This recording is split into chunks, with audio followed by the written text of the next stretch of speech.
بسم الله الرحمن الرحيم. يسألونك عن الأنفال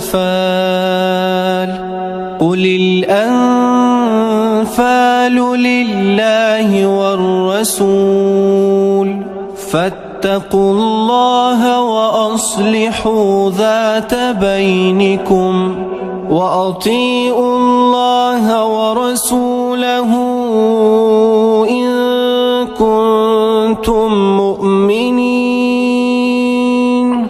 إنما المؤمنون الذين إذا ذكر الله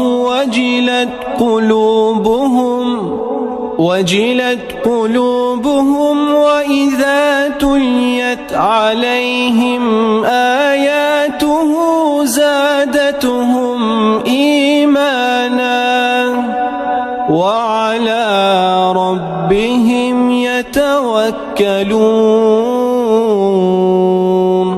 الذين يقيمون الصلاة ومما رزقناهم ينفقون أولئك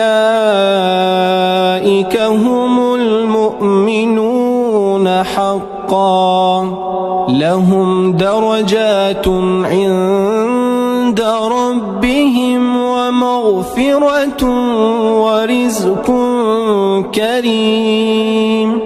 كما أخرجك ربك من بيتك بالحق وإن فريقا من المؤمنين لكارهون.